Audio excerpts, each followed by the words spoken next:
Ladies and gentlemen, if I can have your attention for just a moment. As we begin to move into the formalities of our time of remembrance today, I'm going to encourage you to find that little friend that you all keep in your pocket or your purse called your cell phone. Perhaps you'd like to turn it to silent or off or airport mode so it does not disturb the flow of our time here together today.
We light this candle to represent our grief. The pain of losing you is real. It reminds us of the depth of our love for you. It reminds us that our lives are now changed forever. And we light it for our love. We light it that your light will always shine. We cherish the special place in our hearts that will always be reserved just for you. We thank you for this gift that your living has brought to each of us. You are loved. You will long be remembered.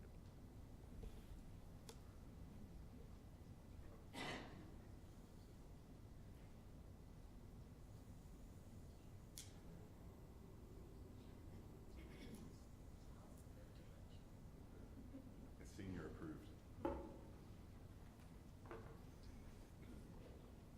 Well, I welcome each of you today for those who don't know me, my name is Philip Smith. It's my honor to be the funeral celebrant today as we gather to remember Lloyd George White.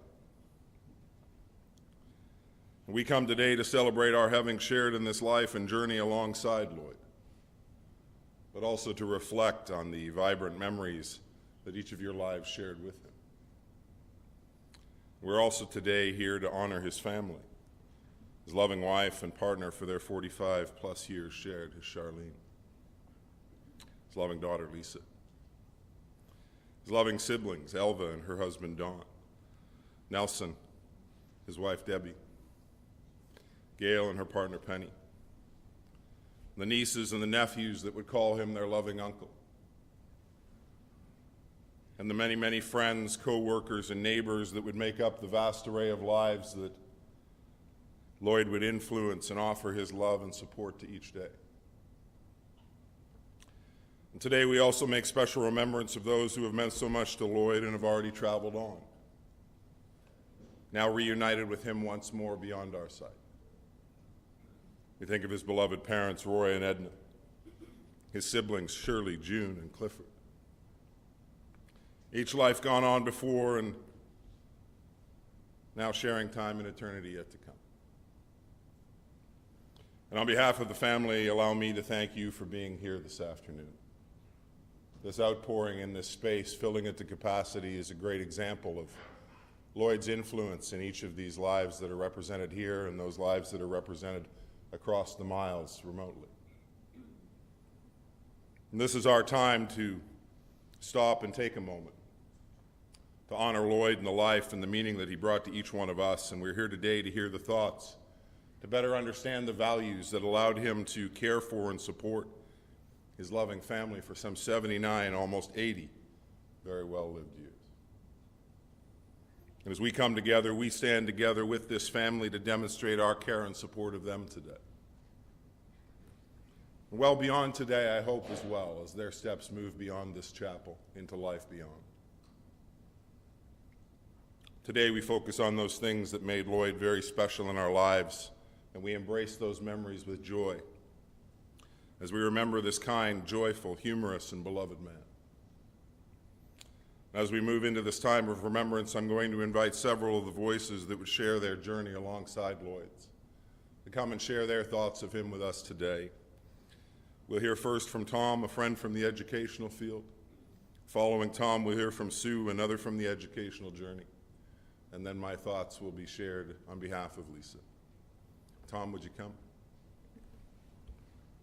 Oh, there you are, Tom.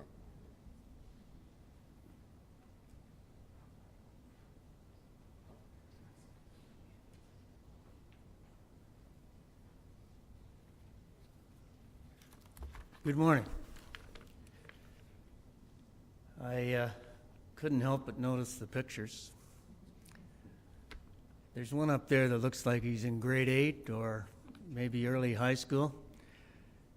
He looks just like the kind of kid that used to be sitting on the bench every day. And you'd start your day with, "Why are you here again?"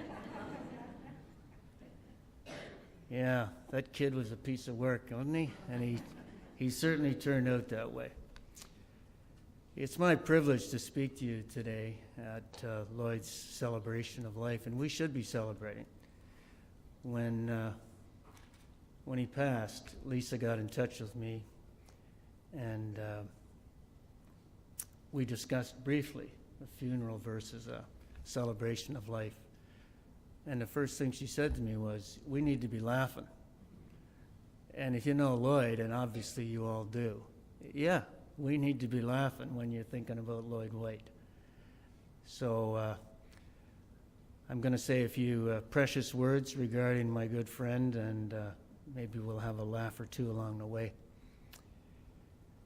It's a privilege to be here, a privilege to be asked to speak on behalf of Lloyd and the family. This is a huge gathering, and I'm not surprised by the numbers. I don't know if there's an overflow room in this facility. I assume there is. There's a lot of people here today, but not a surprise to me at all. Lloyd knew a lot of people. He had a lot of connections. He did a lot of things. He made a lot of things happen. To know Lloyd was to never forget him. If you met that guy, you would not forget him for a host of reasons. He had a presence about him and a style that was really pretty unique. He could be warm and engaging and funny, entertaining, really interesting guy, friendly, and very professional when required. Once you engaged with him, you walked away knowing that you'd been heard by someone who cared for you, whether he knew you well or not. He took your concerns to heart. He cared greatly for kids, which is why he was in teaching, teachers, colleagues, and for the DDSB. He knew, in capital letters, H-O-W, he knew how to get things done. And I think that's why he was such a very good to great administrator. He could get things done, and it didn't matter how much mud was in front of him and how many obstacles were in front of him. He'd jump over them, or he'd go around them, or he'd make up his own rules, and he would negotiate, and he would resolve it. He never walked away from those challenges. He was sent to a very tough school in his first assignment as principal. I was lucky enough to be his rookie VP. So we started laughing the first day, and it just carried on.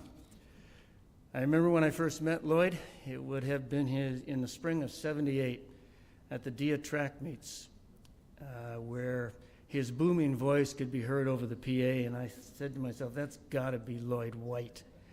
I've heard about this guy, that's got to be him. I'm going to go up there and check this guy out.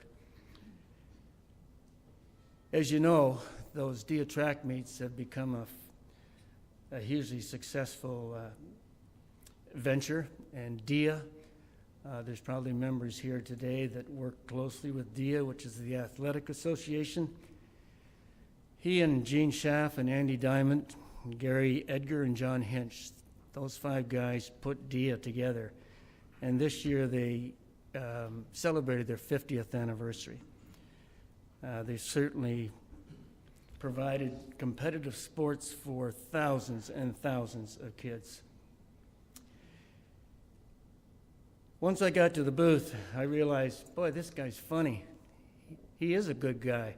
All this I heard about him, it's actually true. And he struck me as being very knowledgeable, very organized, very professional, but funny all at the same time.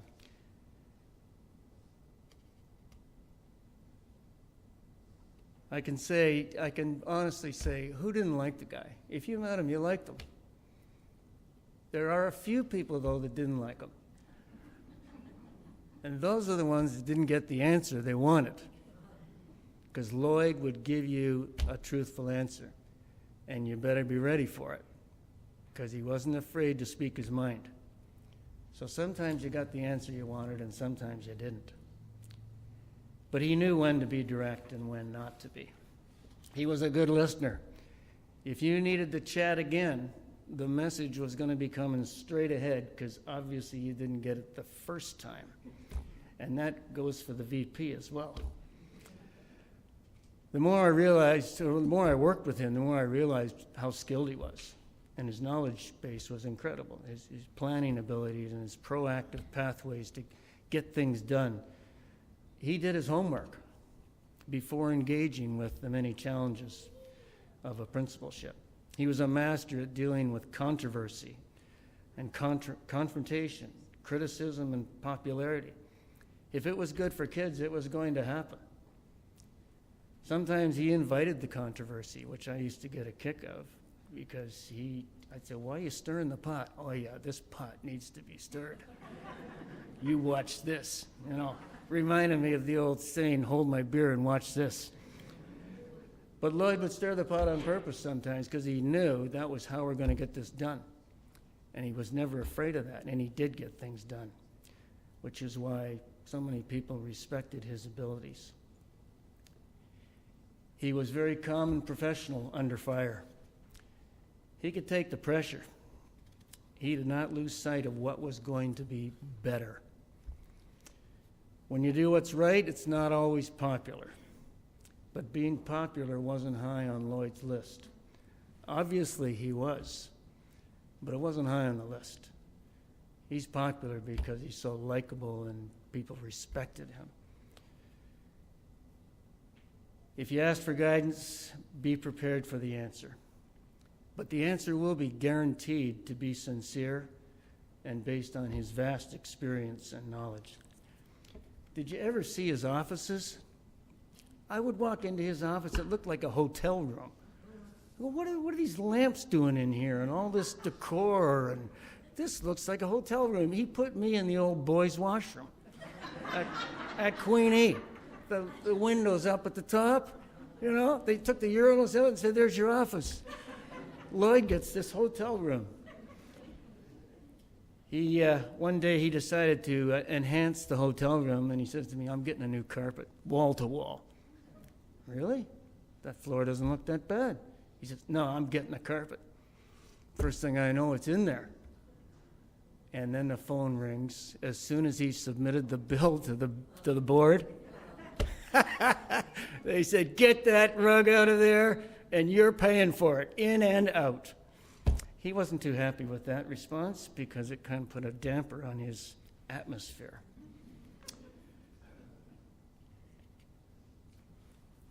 There was one other something about his office. Hold on just a second here. Oh, yeah, he and Ron Gagula. You guys would remember Ron Gagula if you are in education. They were always getting up to something. So they were about to change the director at the board. So Gagula and White think it's a good idea to phone up to the board and nominate Ron Gagula to be the new director. Wow. As soon as that director phoned the building within a half an hour and chewed him out something bad. Yeah, he and Gagula were laughing on the floor after they got off that phone.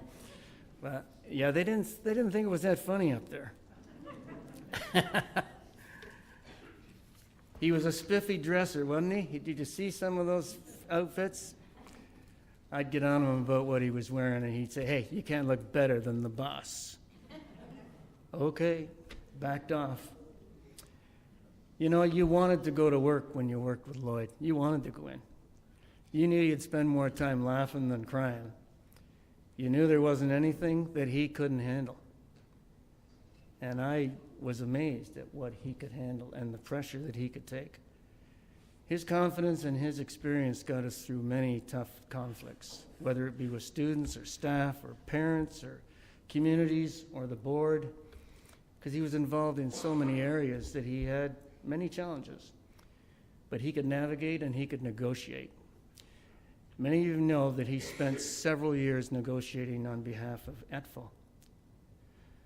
My relationship with Lloyd grew into a mentorship and an even better friendship.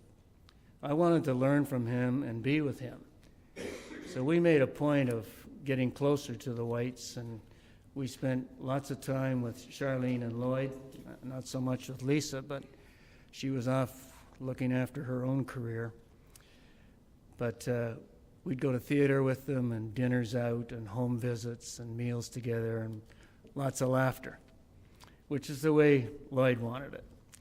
His willingness to volunteer for committee work outside of education, the list was endless to me. I don't know how many committees he sat on, but he volunteered his time freely. His contributions were numerous. Why so much work for others? Because he cared and he knew he had the skills to make something better. So he contributed his time and his skill. He was a great citizen of Whitby and became a trusted and dear friend of mine and Diane's. To us, the Whites are family. They say great athletes make the players around them better. Well, Lloyd made me a better teacher and certainly a better administrator. Those who worked with him or for him became better people. I'm a better person for knowing Lloyd White. One day I was standing in his office doorway and I was whining about all the trials and tribulations of raising a young family and the mortgage and the job and the car that doesn't run and the people I know who are sick. And I was doing a lot of whining and he was doing a lot of listening. He had a one-sentence response. What made you think you were going to be exempt? I thought about what he said and I said, whoa, that about says it all. And I stepped out. I figured that was my cue. Hit the road, rookie. Lloyd understood very clearly this statement. There is the way it should be, there's the way it is. There's the way it should be, there's the way it could be, and then there's the way it is. He faced his declining health issues, which began some 3 years ago with his bladder cancer and his surgery. He faced it all head on, and not once in those 3 years did I hear him complain. Never. In fact, I was sure that there were times he wasn't telling me everything. But that's, if you know Lloyd, that's not surprising to you. He kept it to himself. But he went to great lengths to prepare Charlene for the inevitable. Great friends are with you through thick and thin and good and bad times. Lloyd and Charlene have always been there for the Thompsons. You always knew where you stood with Lloyd. That is only one of the reasons that he was so well liked, respected, and loved. I will miss my wonderful friend who's now at peace. Rest in peace, Lloyd. I will be seeing you again. Thank you.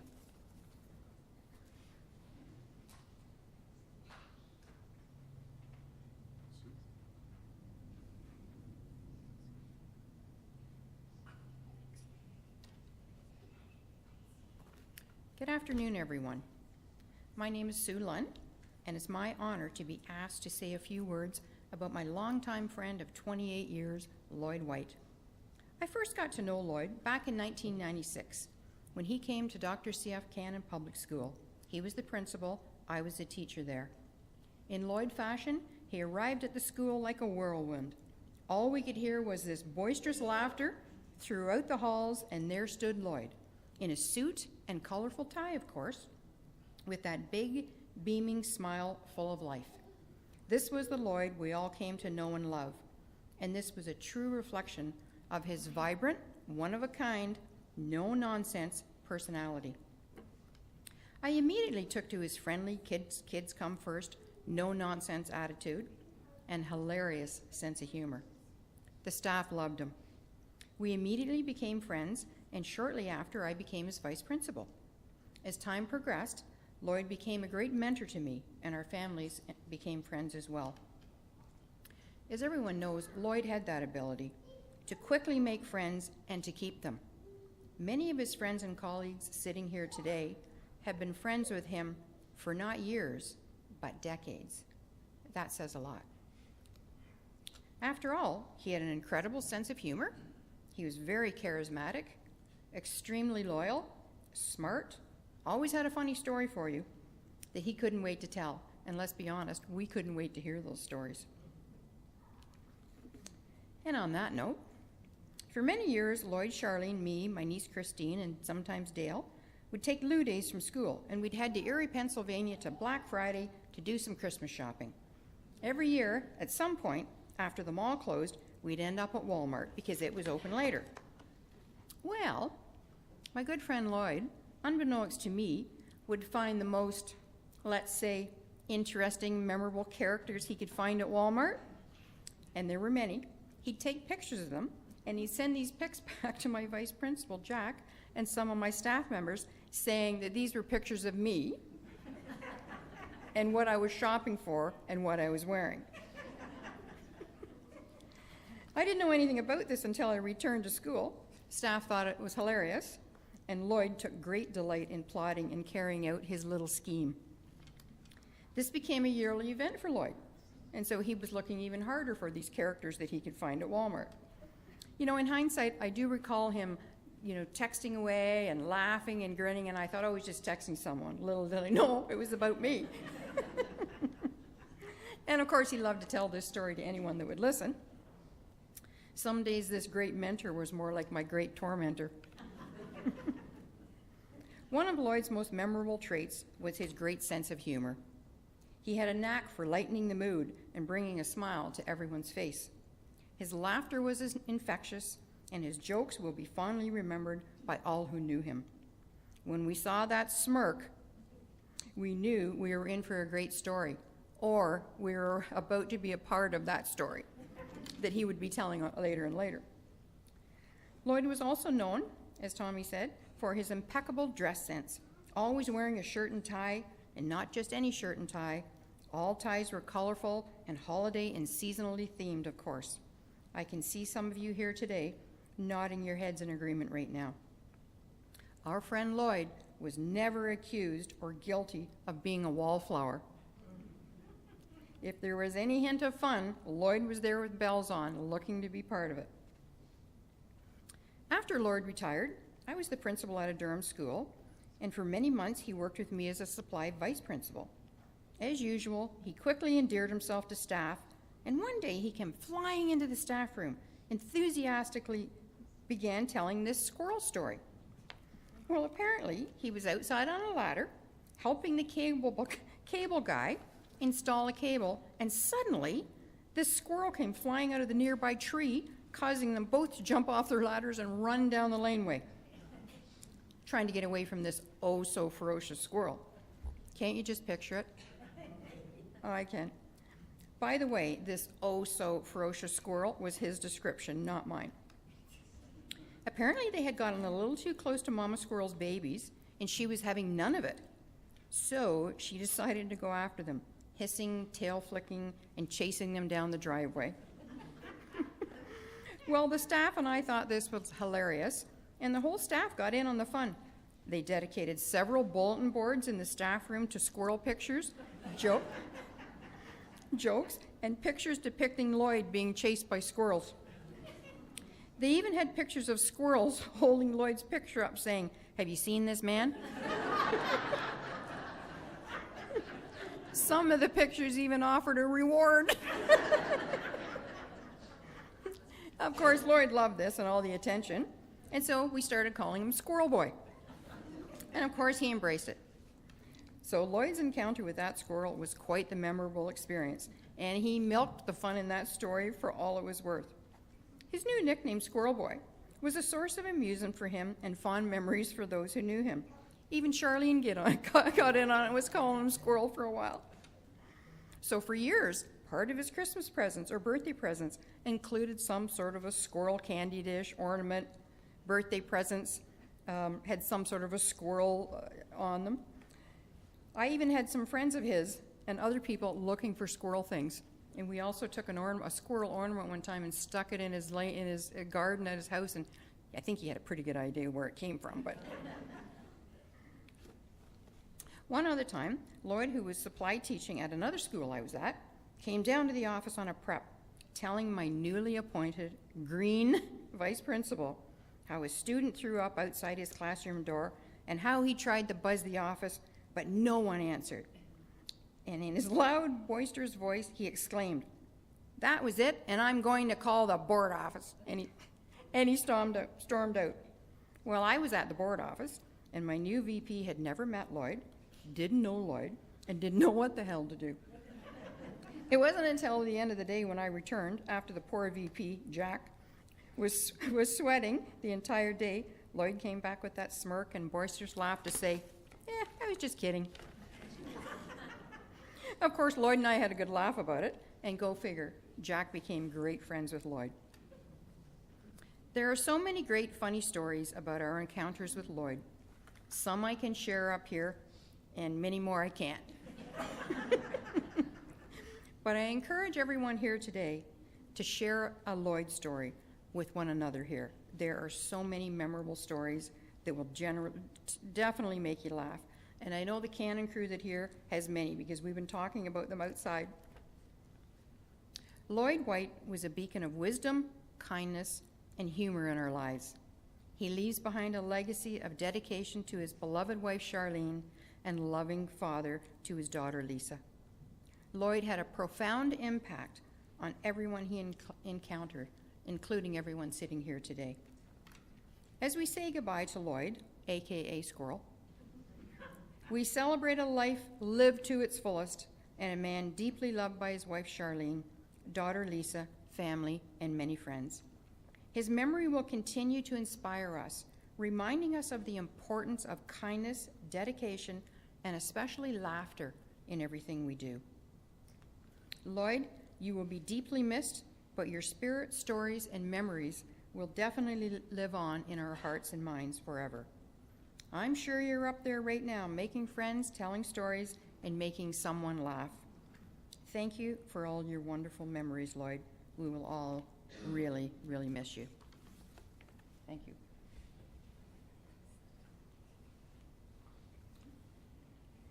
Thank you, Sue and Tom.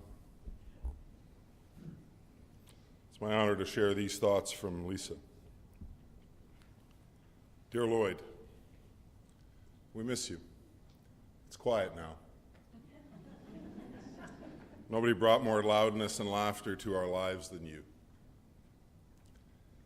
And I know there are lots of great people where you are for you to hang out with. Ben Gagula told me that she thinks you and Ron will be striking up committees by now, and I'm sure she's right. You'll give Bruce and David lots of laughs, I'm sure. Heaven will be a little louder now, and that's a good thing. I want to thank you for knowing that the name Lloyd meant dad to me, to the extent that when I worked with two guys named Lloyd, I felt weird calling them by that name. Others may not have understood, but you always did. Thank you for being my best supporter and cheerleader throughout my life. You always made it very clear when you were proud of me, and that meant everything. You always said, if you're going to do something, don't do it half-assed. You taught me to give everything I did my all, and that led me through a great career. I want to thank you for sharing your love of politics. It was something we had in common right from the get-go and ended up being a university major for both of us. It was never meant to be involved in it with you and the Teachers Federation and the Liberal Party along the way. I'll miss talking with you about current political messes.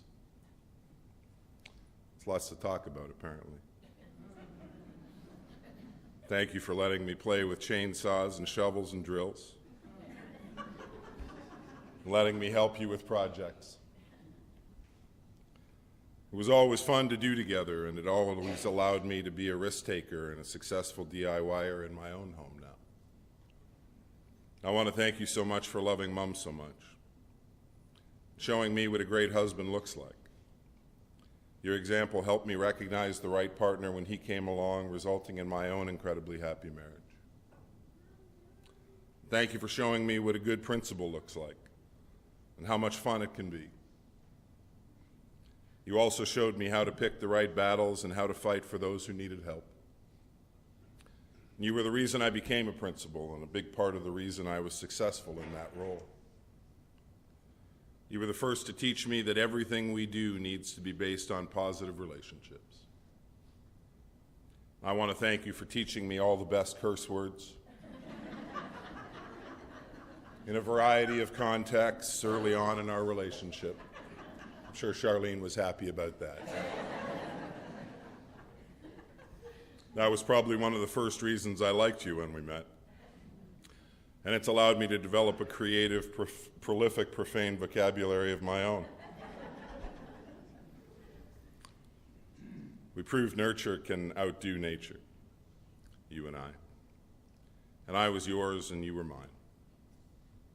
I'll love you forever. I'll like you for always. As long as I live, my dad you will be. Love, Lisa. Thank you for sharing those beautiful thoughts today, my friends. It's a quote I came across in preparation for these thoughts today. It simply says this: we make a living by what we get, but we make a life by what we give.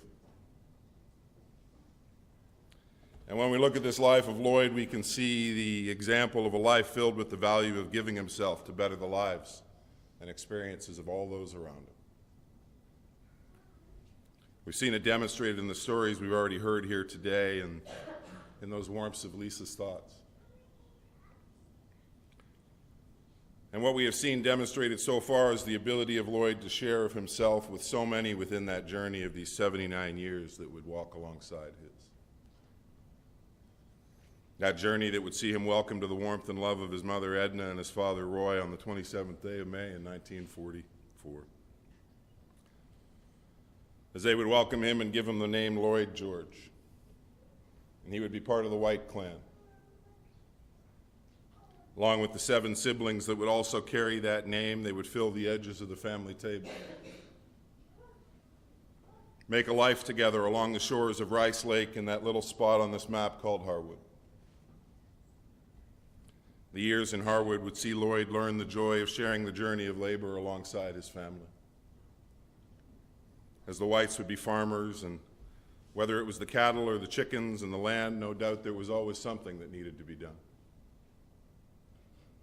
Something for each set of hands to busily work at each and every day. Now, when Lloyd wasn't doing his chores and keeping up with his school studies, he would often be found ingratiating himself to his younger and no doubt older siblings as well in all the ways that Lloyd was known to do.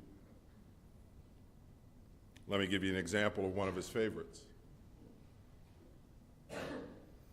One of his favorite ways to draw them into the joy of his presence was simply to hide under their beds.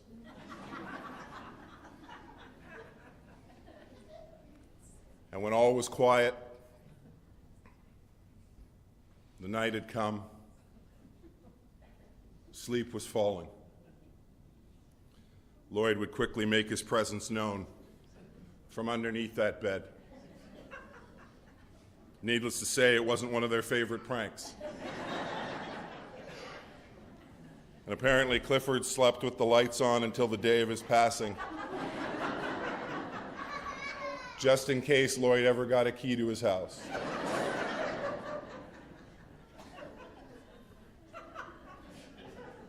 And Lloyd would know the joys of small-town life in Ontario,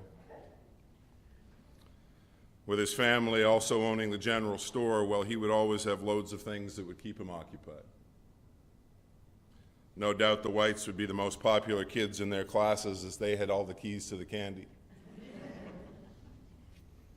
The small town would also bring other advantages, such as a far less stringent driving age,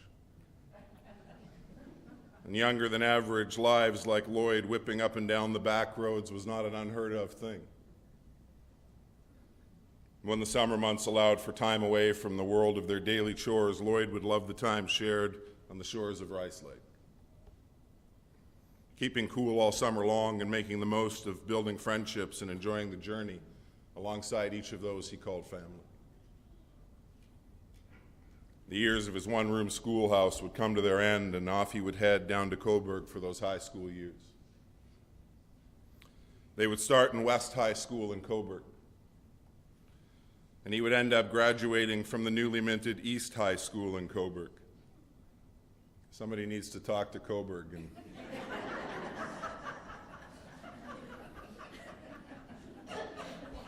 help them find a way to increase their creativity where their schools are concerned. And with the years of his formative education under his belt, it was time to choose the path ahead. No doubt the joy of the family business may have seemed like an option to Lloyd in those early years. But for Lloyd, he wanted something more than the retail world and the same faces that had greeted him since he was just a boy. He would venture to Peterborough, joined the ranks of educators at Ontario Teachers College. And a year later, the province of Ontario would deem that with his high school education in place and a year of learning how to reteach those lessons he had no doubt so diligently absorbed as a teenager, well, then he was ready to teach those lessons to other teenagers. And at 19, Lloyd would have full teaching status here in the province of Ontario. It was a different time, my friends. It would explain a lot of the adults that I've met over my years, though. And Lloyd would be off to find his first role in teaching. He would go on his first interview. And while the interviewer proceeded to continue to wash his car as he stood in the driveway, while he probed as to Lloyd's value of the young minds of this province and what they might gain from his being a part of it. And I would love to tell you that the words that Lloyd shared that day inspired this man to tears. And in time, he could do nothing more than profess his need of Lloyd as a part of his team, and he had to have him, which was true. He did have to have Lloyd. But the reality was simply that he needed a guy big enough to teach grade 8 and grade 7. And Lloyd was a big 19-year-old, and so that day in that driveway over a handshake, he was hired into the teaching profession. Eventually, he would get his university education, as we all know. And even though barely a few years older than the students in his care, what would happen would simply demonstrate that thought shared earlier. As what Lloyd would give would endear him to each of those lives that would become his graduates year after year after year. Some would become his contractors. Others would sell him carpets for his homes and apparently his office. Yet what would happen first and foremost is that they would all look back on Lloyd as an example and a valued part of their lives. And as the years would see him dedicated to the craft of shaping young minds and administering beep tests, you know, watching people struggle up ropes to reach that elusive bell, before his most notorious moment in education would come when he was about 7 or 8 years into the world of teaching. As he would be responsible for introducing the sex ed curriculum into our classrooms here in Ontario. And papers across the province would refer to Lloyd White as the local pervert.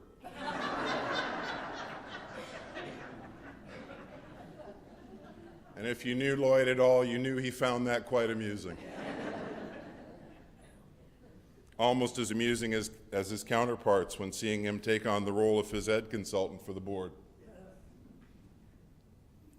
And while the role would be one that would motivate and challenge Lloyd for a lifetime of service in education, whether in the varied schools that needed his special brand of help, as a VP or a principal, schools like C.F. Cannon and Leslie McFarland, Queen Elizabeth and his final institution, Connaught, or his engagement with the provincial executive for the Teachers Federation, even those years of work with the Liberal Party and the Trillium Committee and the CMTO as well. And the challenge would be made more manageable with the addition of Charlene and Lisa to his life all those years ago now. I'm told it was a setup. Charlene was at the Acton Fall Fair with her mother, apparently, wondering why her brother was continually talking about this amazing guy and how wonderful his car was. She could care less about the car, by the way. And what do you know?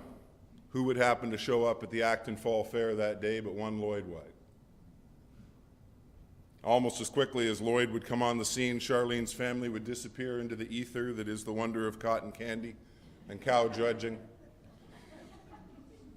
leaving these two lives to decide if there was indeed a spark. Luckily for Lloyd, there would be a few sparks that day. And in time, Lisa would be introduced to this new friend of Mom's as well. And to keep their courtship just theirs, they would decide to venture across the pond to England for a week together. Sneak away just to see if they were compatible in this life that they were pretending to live.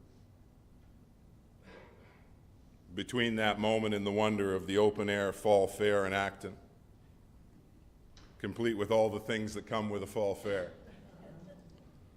to the moment Lloyd would ask Charlene that most important question, to the point they would join their hearts and lives in marriage in 1971 in the company of family and friends in Harwood, Ontario. And for Charlene and Lisa, the move from St. Catharines to Whitby would see them welcome to the love and life shared with Lloyd for the next 45-plus years together. Now the addition of a stepdad to any young life can bring its challenges. As I spoke with Lisa the other day, I asked her to tell me what Lloyd was like as a dad. She told me how they had adopted each other. Together, they would come to find the best out of each other's lives reflected in one another. Oh, sure, there was the fact that he was a gym teacher and Lisa hated gym, which was fine because he wasn't her gym teacher. However, the issue was simply that everyone else was. Everyone that was a gym teacher in her life either had worked for Lloyd, learned from Lloyd, or just simply respected Lloyd in one way or another. So Lisa would often be reminded what a great guy Lloyd was, especially in gym class. And while he would go out of his way to ensure that her needs were met and that she had all the great experiences in life that every young life deserves, there were times that she just wished that he and Mom weren't also chaperoning those events in life. Even more so when you consider that Lloyd was never afraid to be comfortable in his own choice of attire. On one particular grade 8 trip to Ottawa, it would be a trip that Lloyd and Charlene would so graciously chaperone for Lisa. Coming out of those elemental years and into her high school journey yet ahead, I'm convinced. It would be on this journey that Lloyd's choice of what can only be described as a moo-moo to do his evening light out checks would come to light, ensuring that he would knock on every door in those hallways and those hotel rooms so that everybody might see him in the grandeur and splendor of this beautiful moo-moo that he loved so much.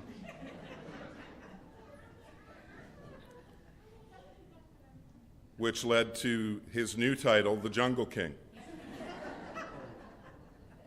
I have no doubt it would be a name that would follow itself into conversations in high school with Lisa for many years to follow.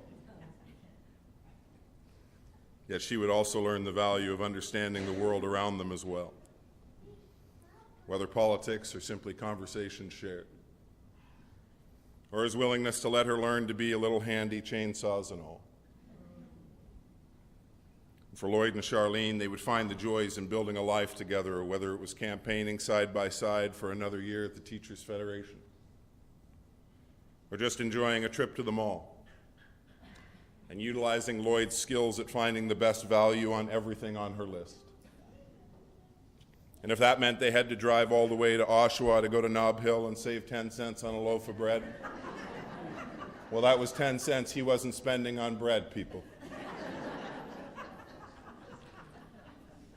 But those savings would always find their way into the welcome of some amazing trips that they had shared.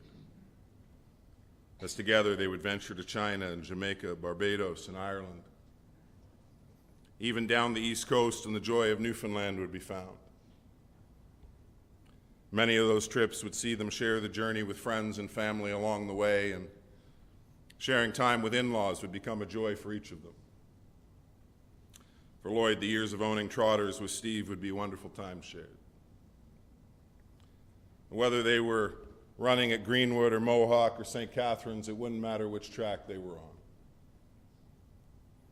That excitement of watching their investment work to earn to keep its pay was palpable for each of them with each race. And over time, they would have some ups and downs in the sport. Horses like Popeye, who would go all out, would find them purses that would earn them a few thousand in winnings. Well, they had his claim. Now, what you need to understand about trotting is that if you enter your horse in a race that's a claim race, that allows somebody else to buy your horse at the end of the race and walk away with it. I know, it's startling, isn't it? You can leave the grounds with an empty trailer and no pull for your sulky. It's just the way it works. Now, you should also understand that this winning horse of theirs, Popeye, was a one-eyed horse that for some reason loved to win. I don't know if you figured out the name Popeye, but now you know.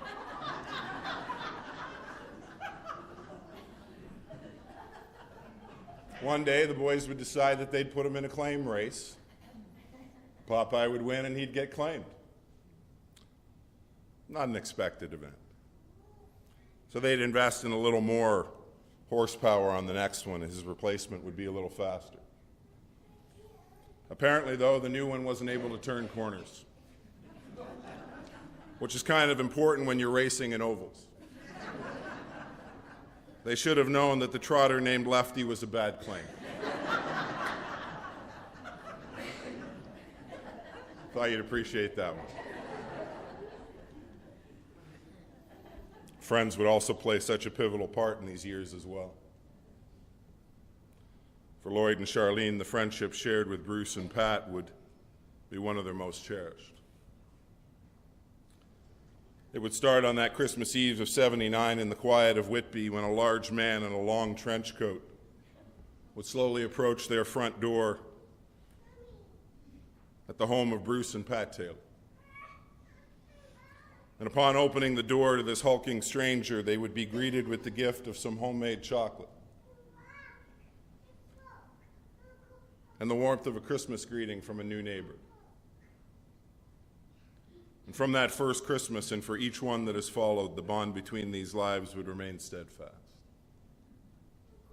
would bring them joy in all those years shared together. And whether it was sharing in the joy of the seasons, the backyard filled with family and friends, the smell of barbecue, or the wonder of some of the biggest fireworks a residential neighborhood had ever seen.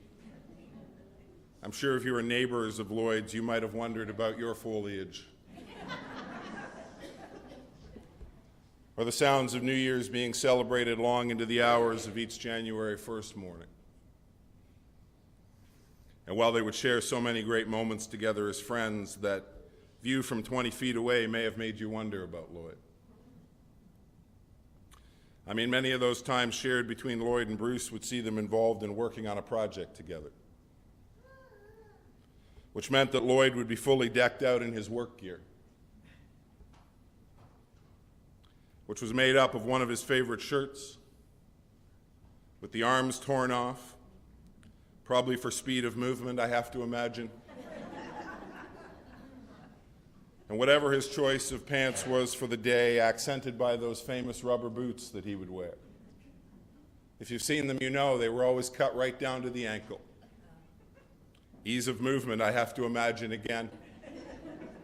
No doubt maybe the inventor of Crocs driving through a Whitby neighborhood one day. And to top it all off, a sweatband.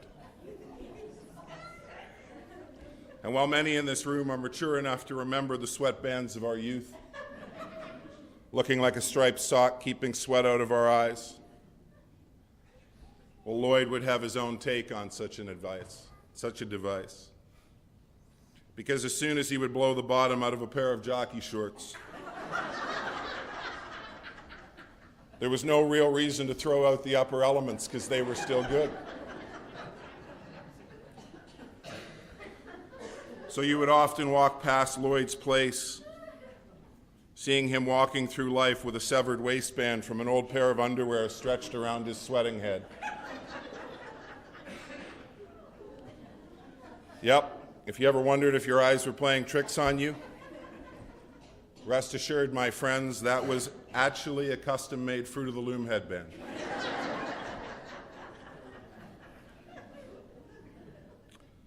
Now, lest you feel that it was wasteful for the rest of those shorts to simply be thrown out, fear not, my friends. For Charlene would often have them donated to her bin of dust rags so that none would go to waste ever.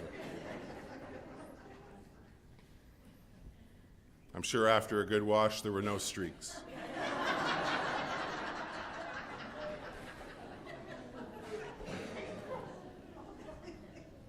And while the parents were thick as thieves, Lloyd would gain a lot of respect from the littles in that neighborhood over those years as well. Lives like the Taylor boys, who would often like to soak the sidewalk and whip their bikes up and down in front of the neighbors' places 3 doors down. And Lloyd, well, if the sidewalk was getting dry, he was always there to soak it down for them just to make it a little easier for them to slide past. He may have also been hoping for them to wipe out one day and just have a good laugh. I have a funny feeling that was probably the intent. But as the boys got older and Pat and Bruce would trust them on their own more and more, Lloyd was never far away. On one of many nights, they decided to invite some friends over for a little shindig. What would start out as a few potentials showing up at the house for an evening shared and would end up with over 60 teens stuffed into the Taylor living room and beyond. When the evening hours were heading into the night hours, who should appear on that front porch but Lloyd? Standing there in his leather vest, if you know, you know. And then proceeding to simply walk into that home. Let the boys know that things were getting a little bit out of hand. Now, some might raise their voice and kick the hooligans out. Some might find the role of principal too much to ignore and just go into that mode. But not Lloyd. Nope. Lloyd would simply grab a beer and plant himself on the sofa in the living room. And amazingly enough, having the 50-plus-year-old man downing a butt on the sofa, yeah, that was enough to clear the house in short order.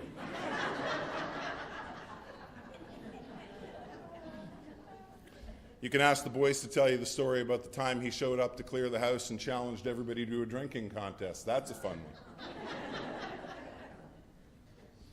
When Lloyd wasn't chaperoning the neighborhood youth, he would take on some of those projects that he was itching to get done. Take, for example, the time that Lloyd and Charlene wanted to add a balcony off their master bedroom. When he and Bruce were more than up for the challenge, and with the deck in place, it was time to remove the window and add the doors to this new perch on the neighborhood.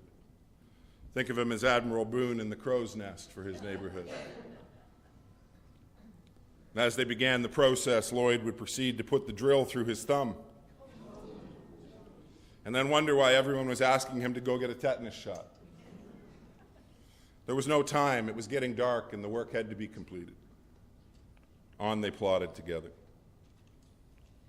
The windows shimmed perfectly in place, and they realized that they should probably seal up the cracks around the door to avoid any moisture or wind getting through. And out came the good stuff. Stuff it. With a good hard shake, and those cracks were filled. Of course, they should have probably put barriers up behind the cracks, because the stuff, it was everywhere. All over the bedroom, all over the deck. But I'm happy to say the door still works and there's no hint of a draft. You know, my friends, this life of Lloyd White, it was a good life. A life filled with the love of the simple things that brought him joy. Whether it was the pets that he would cherish over the years, his dogs, Professor Four on the floor, and his Bichon Poddington, or even Lisa's cat, Boothby, who would change his perspective on felines for the better over those years. Or his love of chats filled with politics and the engagement he would find in his life to bring leadership and the value to groups that he would lend his skills to and stand up for over the years. Leadership that allowed him to challenge the status quo, to be a respected voice by others in the craft, and a conduit for younger teachers hoping to join the fray, as he would stand by many of them and allow them to enter the profession. He would love the value he would find in making his garden and his home just what he wanted them to be, and a part of the neighborhood he would be proud to call his own. And the love of making something beautiful out of the multitude of colors that would pull together in his stained glass work. That creative spirit that saw him working in art classes in his early years, now reborn over those 20 years of care and dedication and attention that he would put into those pieces made of beauty. And he would love the Chrysler brand. Why, I don't know. From the sexiness of the LeBaron right down to the lines of those flashy lines of the horizon, Lloyd would be a fan. And in the end, he would see the light and finally buy a Toyota. And he would love to be there for you, the friends and the neighbors who would welcome him to your lives, sharing the joy of his presence on the street. I'm sure that one of the Taylor boys will gladly take up Lloyd's role of giving the street the finger as he drives home. Or that glad shout out, that familiar refrain of "Free Ontario" at seemingly the weirdest times. If you know, you know. If you don't know, ask one of them to tell you. And through it all would be the love of family. The ones he would share the edges of the family table with in Hardwood, Ontario. Each of the lives that he would welcome along the way, the in-laws, the nieces, the nephews, all coming together over the years to fill his heart with love and joy and a vast array of memories to be held on to. And the love he would hold for Charlene and Lisa. These additions to his life for the best 47 plus years of it. And whether it was something as simple as having to help move you down the highway one carload at a time, because God forbid we rent a van and do it all at once. Or being a husband and an advocate for his Charlene when she would need his voice to not only see that she received the best care possible, but to ensure that even in those months of care, he would be there day in and day out to bring her that meal that she loved, to bring her that support that she would need. And as each night he would head home, and for the 4 to 5 months she would be at Lyndhurst, he would spend his evenings making sure that the next day would be as full of love as the one just shared. I'm almost done, pretty girl. A role of love and care that he would extend to her own parents in their later years as well.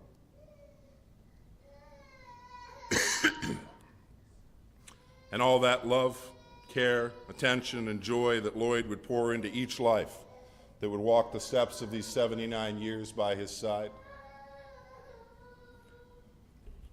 Pardon me.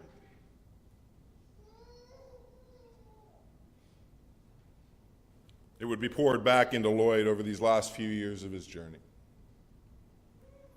The changes in his physical body, the fight that would see him come around his life and support him, and all the love and care that he had shown to others through his example poured back into him over these last few years. And through it all, Lloyd's concern would always be for you, that you would continue to know joy and love in each of your days. And his impact would live on in the big and small ways, because he had been a part of your journey as well. So, my friends, from my position, after hearing your thoughts today, having been able to explore this journey alongside you, it's easy for me to see that Lloyd lived a life of significance, a life that is worth watching and a life worth being a part of, and a life that would, on the 16th day of March in this year of 2024, some 79 trips around the sun from where it would all begin in the quiet of Harwood, Ontario, without any fanfare or grand pronouncement. Lloyd George White would take that final step that would separate him from our earthly journey, as he would be welcomed to eternity to follow by each of those lives who were so glad to see his smile once more. And I have no doubt that Lloyd is only through the first few weeks of his tales for each of those lives, catching them up on our lives here. To everyone who took a moment to notice how bright and vibrant his stamp on this world was, the result is a legacy of caring and compassion, of love and friendship, faithfulness and appreciation that will continue on in the lives of those who have loved him and will cherish him always. For those present witness to the brightness and shining of this life, we must also be present for this family in their days ahead as well. When your thoughts drift to Lloyd, perhaps you'll find time to reach out to Charlene and Lisa to the extent of this family, to let them know that your thoughts remain with theirs in this loss, to be a comfort and a care alongside them when they simply need your smile or the warmth of your embrace, or just your listening ear to listen when it's needed most. Our celebration this afternoon will conclude here in the chapel momentarily. Staff from Barnes Memorial will make our way into the chapel and lead us to a time of reception just out the back doorways and up to our right, for a time of refreshment and your shared memories of Lloyd and the impact he's had on your life as well. No doubt many of those stories that can now be told because he doesn't have anything on you yet. But in these moments left, as we prepare to leave today, I'd like to share with you two final things: a reading and a piece of music, both dedicated to Lloyd from his loving Charlene, Lisa, and the family today. The poet writes these words: "Should you go first and I remain to walk this road alone, I'll live in memory's garden, dear, with happy days we've known. In spring I'll wait for roses red when faded the lilacs blue. In early fall when brown leaves fall, I'll catch a glimpse of you. Should you go first and I remain for battle to be fought, each thing you've touched along the way will be a hallowed spot. I'll hear your voice and I'll see your smile, though blindly I may grope, but the memory of your helping hand will buoy me on with hope. Should you go first and I remain, one thing I'll have you do: walk slowly down that long, long path that I might follow you. I want to know each step you take, for I may take the same, but someday, down that lonely road, you'll hear me call your name.